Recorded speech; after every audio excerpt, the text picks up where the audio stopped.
Esta historia fue a fines de abril del 83. Lo recuerdo porque en mayo fue del mes que falleció mi gran amigo del barrio, al que le decíamos el Araña, pero su nombre real era Benigno Duarte. En fin, fue en ese año. Yo estaba trabajando ya de topógrafo desde hacía 3 años, con un ingeniero que, abusando de mi calidad de estudiante, me explotaba a más no poder, pues él sabía que necesitaba el trabajo para sostener mis estudios.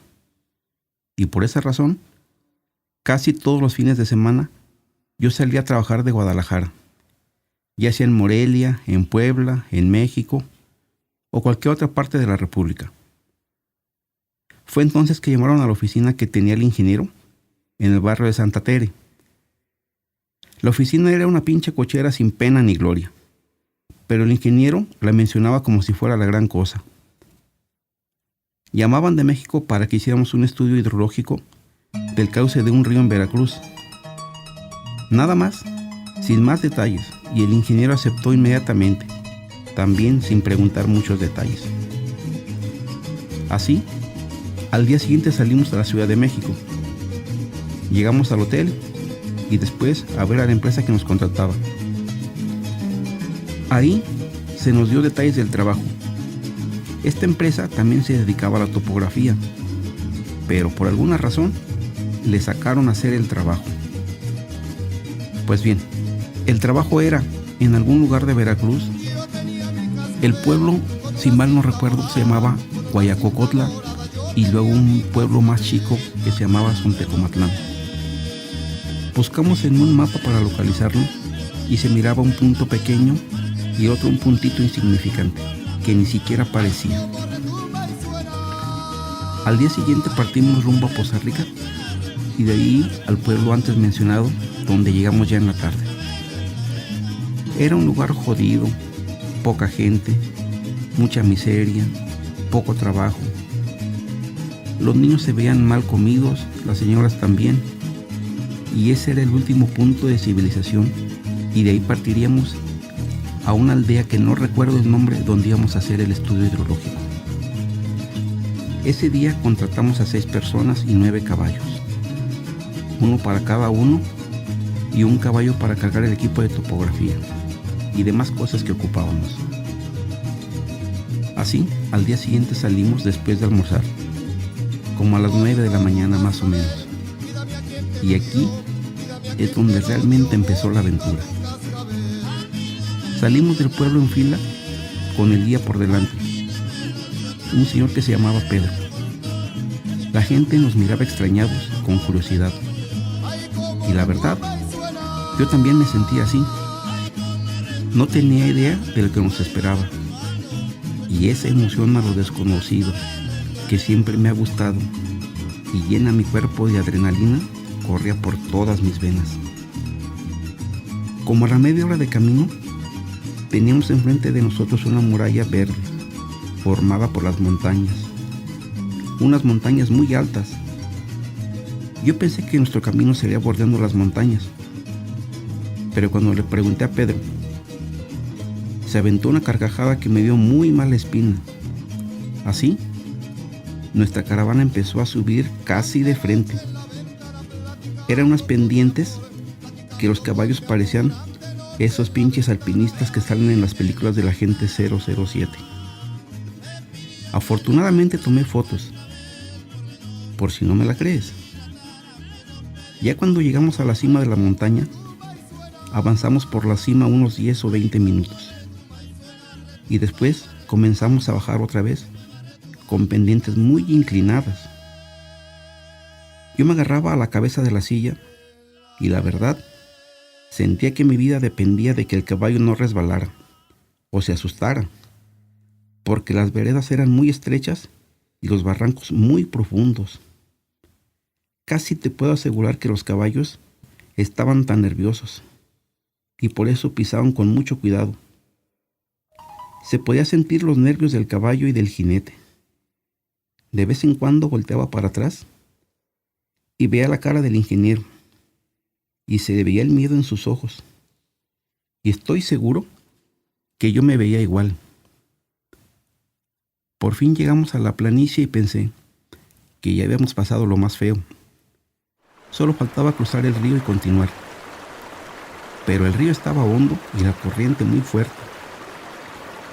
Pedro nos dijo que nos agarráramos fuerte del pescuezo del caballo. Si la corriente nos arrastraba, que los caballos sabían salir a la otra orilla. Así lo hicimos de uno por uno, y el equipo, no me acuerdo cómo lo pasamos. Después, continuamos tranquilos una media hora en terreno más o menos plano. Después otra vez montañas, y esta vez más altas, o al menos así me parecían. Para no hacerla muy larga, esto se repitió como unas 4 o 5 veces por lo menos. Subir, bajar, cruzar ríos. No eran arroyos, eran ríos, hondos, anchos, grandes. Por fin bajamos la última colina e íbamos cruzando el río y me llamó la atención que en este arroyo el agua llegaba a los caballos más o menos a las rodillas. Y a la orilla del río estaban unas chozas de paja que me recordaron las películas de Tarzán. Y más me llamó la atención ver que las mujeres en el río estaban lavando la ropa con sus faldas largas y desnudas de la cintura para arriba. Señoras grandes, señoras jóvenes, muchachas de diferentes edades. Y sí, me sorprendí, y los demás también. Para eso, la tarde ya se estaba yendo. No sé qué hora sería, pero yo tanteo que serían como las 6, 6:30. Pero todavía había un poco de luz de día. Llegamos al centro de la aldea y nos bajamos de los caballos. Preguntamos por el comisario. Así se les llama.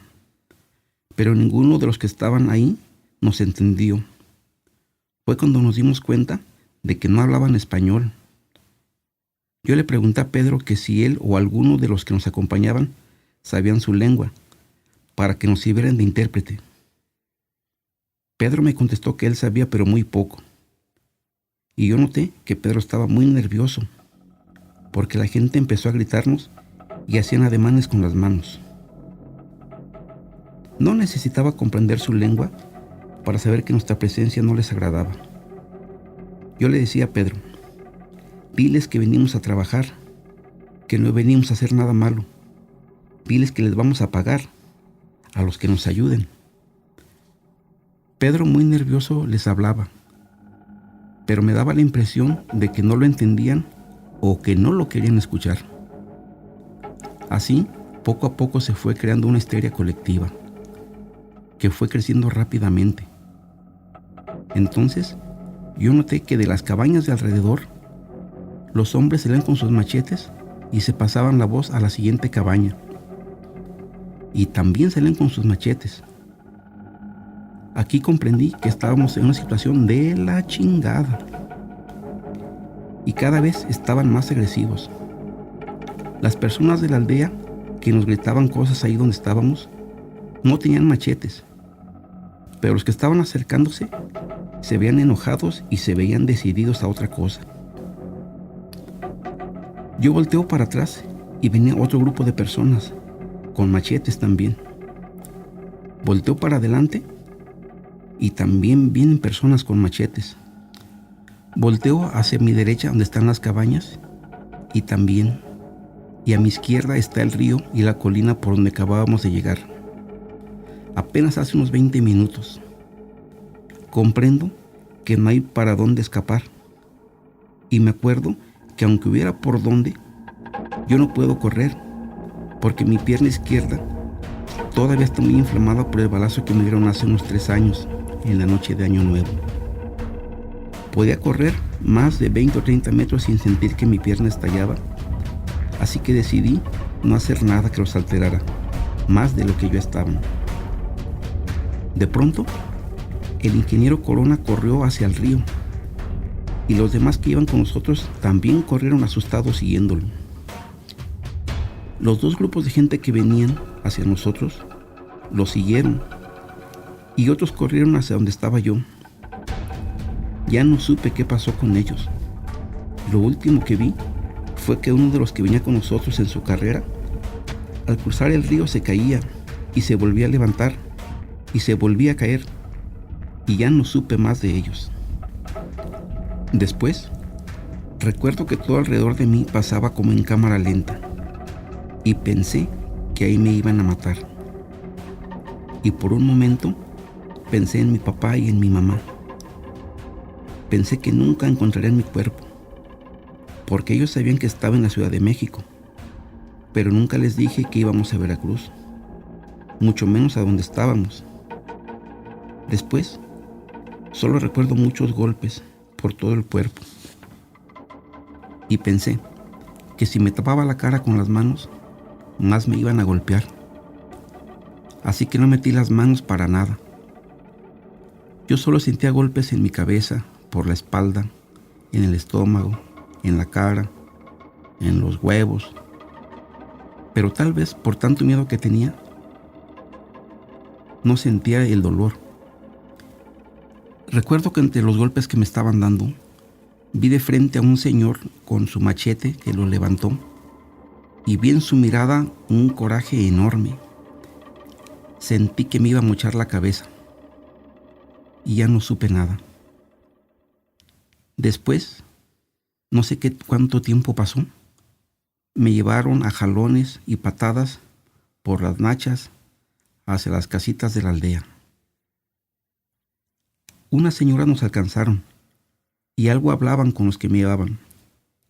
Yo supongo que trataban de defenderme por los ademanes que hacían y por la forma en que me miraban. Algunas hasta lloraban y metían las manos para que ya no me golpearan. Después de discutir unos 10 minutos, los que me llevaban de las leñas me soltaron, pero los otros no. Y yo pensé que eso ya era bueno para mí. Me llevaron a unos 40 o 50 metros más y me aventaron de puro hocico adentro de una choza, que nomás tenía un petate y cerraron por fuera. Toda la choza eran las paredes y el techo de carrizo y zacate. En verdad me sentía como en las películas de Tarzán, como dije antes. Para esa hora ya estaba oscuro. Pienso que estuve ahí como una media hora. Y fue hasta ese momento que me di cuenta que estaba completamente orinado. Cuando abrieron las puertas, entraron 2 señores y un muchacho. El muchacho tendría unos 15 o 16 años y me preguntó en español que por qué habíamos venido. A mí me dio mucho gusto oír que hablaba español, porque ahora sí podría comunicarme y saber que alguien me podría entender. Le expliqué que habíamos ido a trabajar y que también íbamos a ocupar gente de ahí mismo, pero nos habían atacado sin razón y no había manera de que nos entendieran. Después de escucharme largo rato me preguntó: entonces, ¿por qué corrieron? Yo le dije que seguramente tuvieron mucho miedo y eso los hizo correr. ¿Y tú por qué no corriste? Le contesté que porque no habíamos hecho nada malo como para correr, que solo veníamos a trabajar. Después de muchas preguntas, yo sentí que más o menos me creía. Y después me dijo que él era hijo del comisario de la aldea y que su papá lo mandó para saber qué queríamos. Que él estaba estudiando en otro pueblo y que solo había venido aquí a la aldea porque en esos días estaban las fiestas, pero que la mayoría de la gente del pueblo no hablaba español, ni su papá tampoco. Por eso lo había mandado a él. Me dijo que trataría de convencer a su papá para ver qué decidía hacer conmigo. Se fueron y volvió con su papá y otras 5 o 6 personas, todos señores adultos. El papá me preguntaba directamente a mí y su hijo me traducía las preguntas. Eran las mismas que me había hecho el hijo durante la pequeña entrevista o interrogatorio. Se escuchaba al fondo mucho ajetreo de gente que se oían risas, como cuando uno va a la feria de los pueblos. También se escuchaba como cuando los músicos afinan sus guitarrones, violines, la tambora, cosas así. La pregunta que más me hacían era esa. Entonces, ¿por qué corrieron? ¿Y tú por qué no corriste? Fácilmente me la repitieron unas 8 veces y las respuestas fueron las mismas. La pregunta que me hizo comprender por qué estaban tan enojados fue cuando me preguntaron que por qué queríamos llevarnos a las mujeres de la aldea. Le dije que eso no era cierto, que por qué pensaba que queríamos hacer eso. Me dijo que cuando íbamos cruzando el río y pasamos cerca de las mujeres, las que estaban lavando en el río, alguien escuchó en su lengua que 2 de los que venían con nosotros dijeron que se iban a llevar a 2 muchachas para su casa cuando nos regresáramos. Ahí comprendí el porqué de su enojo. Después de un rato de más preguntas, el comisario estaba más convencido de que le estaba diciendo la verdad y le dijo a su hijo que me iban a dejar ir de regreso, pero hasta el día siguiente, porque ya era muy noche y la selva era muy peligrosa. Yo le di las gracias y sentí un gran alivio dentro de mí. Me dijo que la gente estaba muy enojada, pero como él era la autoridad, si estaba cerca de él, nada me pasaría. Que él, como máxima autoridad, tenía que asistir a los actos de las fiestas que tenían en esos días. Que yo me iba a ir con él y con su hijo, pero que era muy importante que no mirara a nadie a los ojos, que llevara la mirada abajo y que no me retirara de él y de su hijo, que yo iría en medio de los dos para evitar problemas. Y les explicó a los otros señores que iban con él todo lo que habíamos hablado para que le dijeran a los demás. Todo lo que había pasado y la confusión que se había generado. Salimos de ahí y fuimos como a una especie de placita, un cuadro de cemento de 10 por 10, parecía un patio de primaria, donde ya lo estaban esperando. Mucha gente me miraba como con coraje, otras como con lástima, pero yo evitaba sus miradas, pero me sentía protegido por el comisario y su hijo. Nos paramos los 3 al centro de la plaza y el comisario empezó a hablarles en su lengua, una especie de discurso o algo así, y después nos fuimos a unas mesas que estaban en la cabecera de la placita, y ahí nos sentamos, y empezó una especie de bailable y danzas que más bien parecían de esos bailables que vemos en las primarias. Ahí estuvimos como media hora, y después el comisario dijo que sería mejor que nos fuéramos, que yo iba a dormir en su casa, que los hombres ahí en la plaza ya estaban borrachos y que eso puede causar problemas por causa mía, y que lo mejor sería retirarnos de una vez. Llegamos a su cabaña, que era igual que todas las demás, de carrizo y techo de zacate. En su casa estaba su esposa y unos 5 o 6 hijos más chicos. El muchacho que había hablado conmigo era el mayor de la familia. La esposa del comisario, aunque no hablaba español, era muy amable. Le dio a una de sus hijas un trapo mojado para que me lo diera. Lo agarré y la muchacha apuntaba a mi cara. Me limpié la cara y fue cuando me di cuenta que traía sangre en la frente y en un cachete y parte del hombro. Me toqué la cabeza y localicé una descalabrada entre el cabello. Me dieron de cenar un plato de frijoles negros, tortillas y café, y me preguntaron que si quería más frijoles. Yo les dije que sí. Me dieron otro plato y me los acabé todos. Después me dieron un petate y me indicaron una esquina donde iba a dormir. Todo esto me lo decía el hijo del comisario. También me dijo que saldría mañana de madrugada, para que la gente del pueblo no se diera cuenta, y un guía me llevaría junto con otras personas, con todos los caballos que traíamos, pues no hubo tiempo de bajar nada. Así quedamos, y me acosté en mi petate, pensando qué habría pasado con el ingeniero Corona y los demás. ¿Los habrían matado? ¿Se habrían alcanzado a escapar? ¿Dónde y cómo estarían en este momento? ¿Vivos o muertos? Solo Dios sabía. Yo pensé que estaban muertos. Por eso me puse a rezar por ellos, por si las dudas. Así me quedé dormido. En el transcurso de la noche cayó un pinche tormentón, pero tormentón, con muchos rayos que nomás se cimbraba mi petate. Me despertaban los truenos y pensaba que si se habían escapado, ¿cómo estarían en este momento? Después me ganaba el sueño y me volví a dormir profundamente. Yo sentí que había dormido muy poco cuando el hijo del comisario me despertó y me dijo que ya era hora. Me levanté y me puse mis botas, pues había dormido con todo y ropa. Salí de la choza y estaba esperándome 2 señores y un niño, con todo mi ferrocarril de caballos. Y la esposa del comisario salió y me dio un morral con tortillas y un pedazo de queso y una botella con café. Para agradecerles no sabía qué darles. Fui al caballo donde estaba mi ropa y saqué algunas camisas y unos tenis que traía y se los di.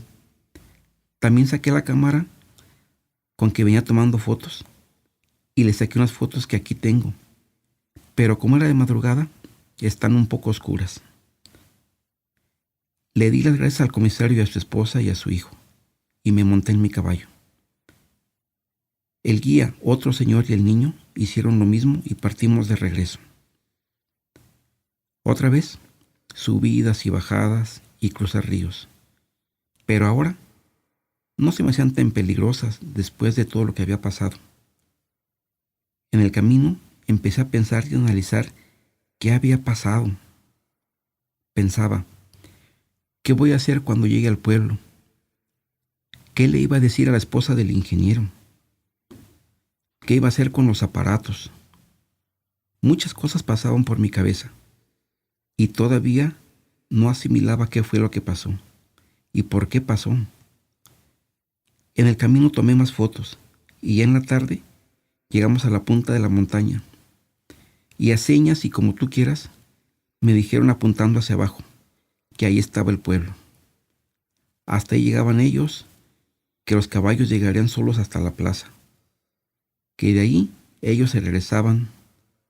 Les di las gracias y tomé la última foto. Después arrearon al caballo de adelante y los demás lo siguieron. Solitos llegaron a la plaza, tal y como me dijeron. Cuando iba entrando, la gente me miraba extrañada. Yo pensé que por venir yo solo con tanto caballo. Me bajé y quité los aparatos de trabajo que llevábamos y me fui a la casita disque hotel donde nos habíamos hospedado cuando llegamos. No había nada en la entrada, así que me fui hasta el cuarto que teníamos. Abrí la puerta y ahí vi al ingeniero Corona acostado en su cama, con las manos detrás de la nuca y la vista fija en el techo. Cuando entré, se asustó de verme y pegó un brinco y peló sus ojotes. Si de por sí era ojón, me veía y como que no me la creía que estuviera ahí. Estaba muy asustado, pero no decía nada. Como que trataba de hablar o se trababa, hasta que yo le pregunté que cómo había llegado.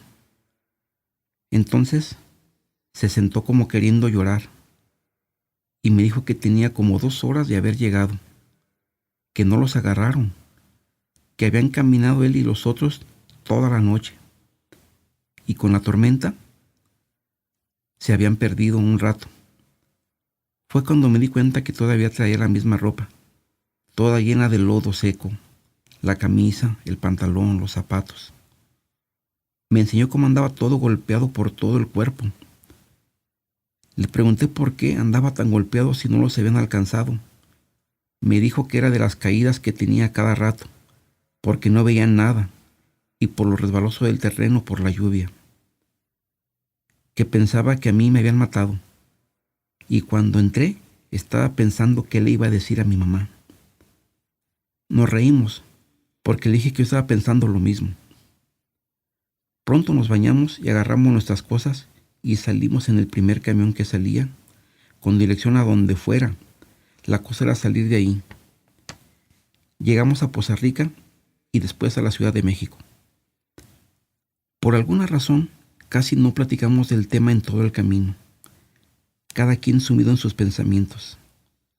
Al menos yo reflexionaba de lo cerca que estuve de morir, de la forma tan estúpida por un malentendido y no poder comunicarnos. Ya en México, instalados en el cuarto del hotel, me dijo el ingeniero Corona que traía la espalda marcada con golpes. Me vi en el espejo y eran golpes de machete, pero a todo lo ancho y bien marcados. Esa noche, antes de dormir, estuve pensando mucho en mi familia, en mi papá, en mi mamá, en mis hermanas.